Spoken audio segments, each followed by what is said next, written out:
সুপ্রিয় দর্শক আসসালামু আলাইকুম, কেমন আছেন আপনারা? নিশ্চয়ই ভালো আছেন। আজকের ভিডিওতে আপনাদের সবাইকে স্বাগত জানাচ্ছি।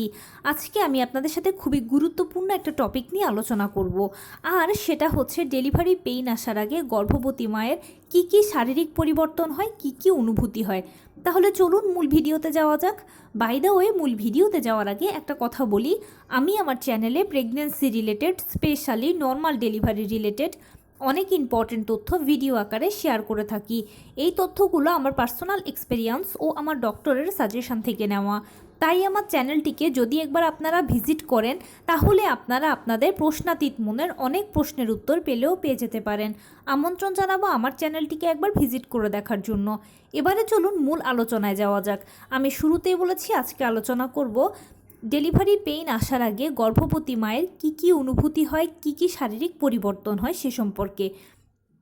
দেখুন, আমরা সবাই জানি নর্মাল ডেলিভারিটা সিজারের তুলনায় ভালো, কারণ নর্মাল ডেলিভারি একটা প্রাকৃতিক পদ্ধতি, আর সিজারটা হচ্ছে একটা ছোটোখাটো অপারেশনের আগে পরে বিভিন্ন ধরনের ঝুঁকি থাকে, বিভিন্ন ধরনের নিষেধাজ্ঞা থাকে সিজারিয়ান পেশেন্টদের। কিন্তু নর্মাল ডেলিভারি পেশেন্টের সব কিছু থেকে সেফ ও সিকিওরড। তাই সব কিছু জেনে বুঝে আমরা সবাই সন্তান জন্মদানের ক্ষেত্রে নর্মাল ডেলিভারিকে সবচেয়ে বেশি প্রায়োরিটি দিয়ে থাকি। এখন কার নর্মাল ডেলিভারি হবে, কার সিজার হবে, সেটা তো নবম মাস বা 36 সপ্তাহের সর্বশেষ চেক আপেই বের হবে। আপনি যখন 36 সপ্তাহ বা নবম মাসে পড়বেন, তখনই অবশ্যই সর্বশেষ চেক আপটা করিয়ে নেবেন।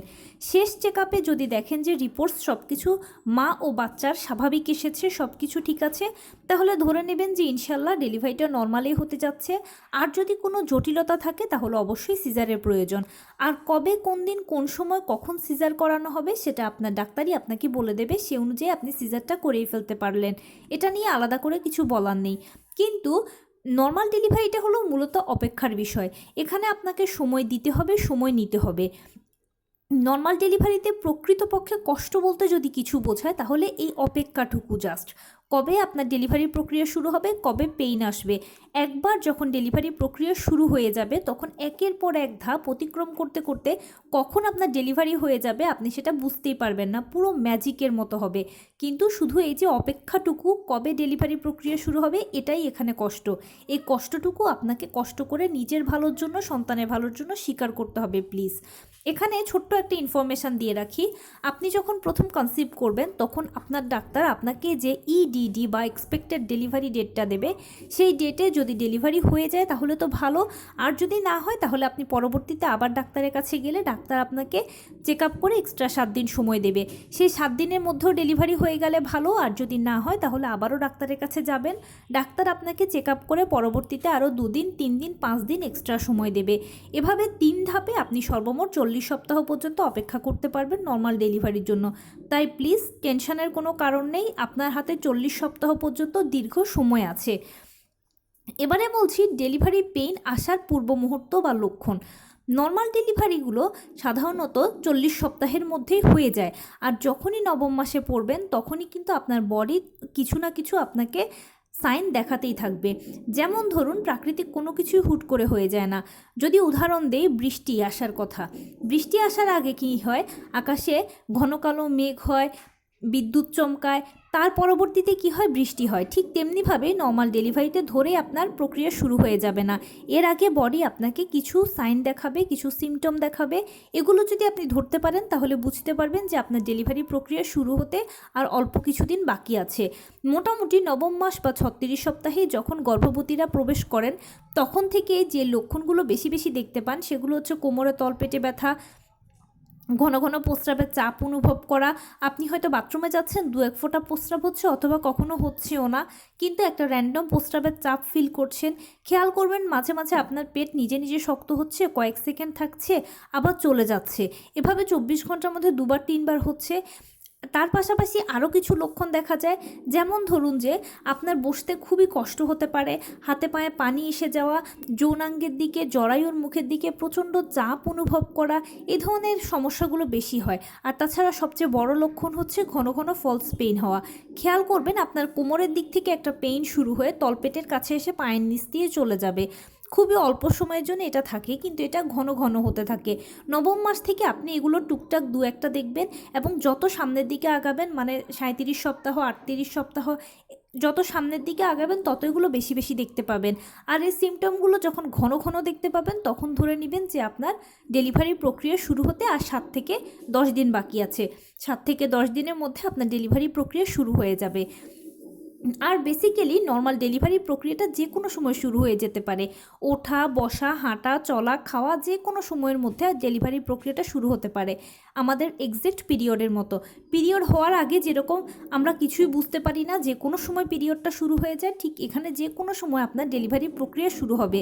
যেহেতু আপনাদের সবার জানা আছে যে নর্মাল ডেলিভারি প্রক্রিয়াও পিরিয়ড হওয়া দিয়ে শুরু হয়। যদি কেউ প্রথমবার জেনে থাকেন এটা, তাহলে আবারও বলছি তার জন্য, নর্মাল ডেলিভারি প্রক্রিয়াটা অবশ্যই পিরিয়ড হওয়া দিয়ে শুরু হয়। এক্স্যাক্ট আমাদের পিরিয়ডের প্রথম দিন যেরকম হালকা বাদামি বা হালকা গোলাপি বর্ণের ব্লাড যায়, ঠিক সেরকম করেই এখানেও শুরু হবে। এরপরে 1 ফোঁটা 2 ফোঁটা করে পানি ভাঙবে, অতঃপর আপনার পেইন আসবে।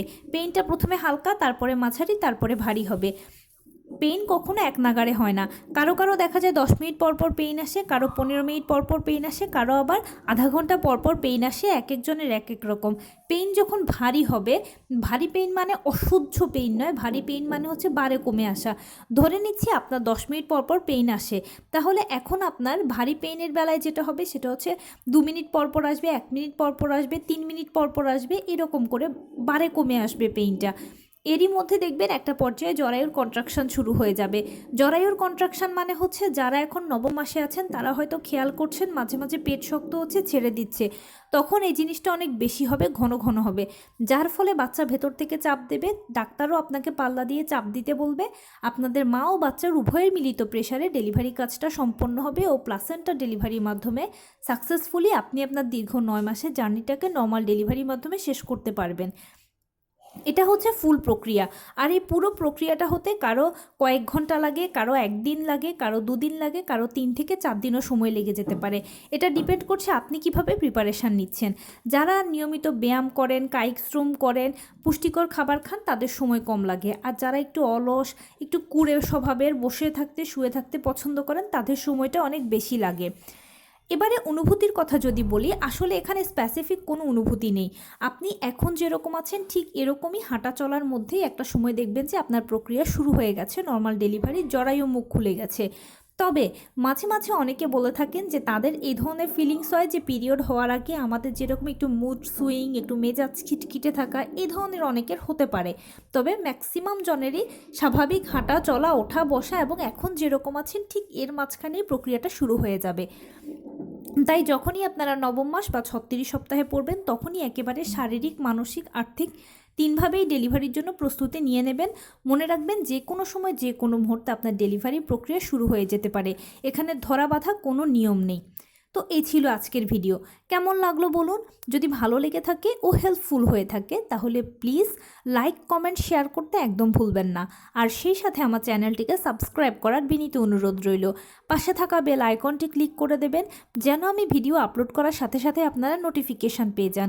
যদি কোনো প্রশ্ন থাকে কমেন্টসে জানাবেন, আমি রিপ্লাই দেব। প্লাস যদি কোনো পরামর্শ থাকে যে কোন বিষয়ের উপরে ভিডিও বানালে আপনারা উপকৃত হবেন, সেটাও জানাবেন। আমি আপনাদের পছন্দের সর্বোচ্চ প্রায়োরিটি দেব। ভালো থাকবেন, সুস্থ থাকবেন। আসসালামু আলাইকুম।